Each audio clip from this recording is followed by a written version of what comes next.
বস জাল খেতে পারবেন? ভাই অবশ্যই ব্রেকআপ ঝালমুড়ি খেয়ে মনে করেন অস্থির করে ফেলছি আমি। ঢাকার ভিতরে বুঝছেন নিউ মার্কেট ওখানে ব্রেকআপ ঝালমুড়ি আছে ভাই। নাম শুনছেন কখনো? আমি গিয়েও দেখেছি। হ্যাঁ গিয়ে দেখেছি। দেখে আসছেন? কেমন লাগে ভাই ওর সিস্টেমটা?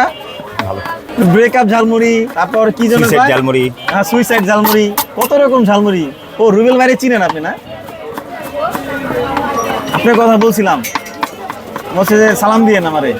আমার সালামও দিয়েন বাইরে। একটা দোকানদারের সাথে আর একটা দোকানের সম্পর্ক থাকবে হিসাবে, হয়তো চোখের দেখা না হোক মনের দেখা হইলেও হয় না দাদা? একটা টান আছে অন্যরকম। এরকম একটা বিষয় আছে আমি মনে করি আর কি। হুম। একটা দোকানদার এক দোকানের বন্ধু হয়, শত্রু হয় না। রুবেল ভাইয়ের সাথে আমার ভালো সম্পর্ক, ফোনে কথা হয়, যোগাযোগ হয়।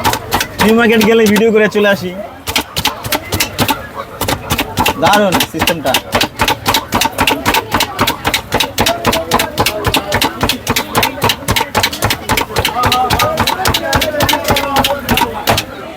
ও নিমেষে শেষ ভাই। হাত দিয়ে ধরেন, আপনার হাতে জ্বলে না?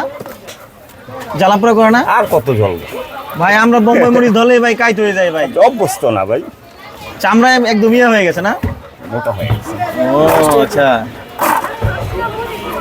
হ্যাঁ বাবা। এই যে বুটটা দিলেন ভাই, এটা কি এক্সট্রা সিদ্ধ ভুট্টা সিদ্ধ বুটটাতে কি জন্য দিলেন? খাওয়া এটা ভালো আচ্ছা লাগে। আচ্ছা, ভালো লাগার জন্য। স্পেশাল ভিটামিনের জন্য তো দিছেন মনে হয়। এটার মধ্যে প্রোটিন ভিটামিন আছে। থাকে না সিদ্ধ করে, যে কোনো খাবার সিদ্ধ করার পরে গ্যাস্ট্রিক হয়ে যায়। আচ্ছা,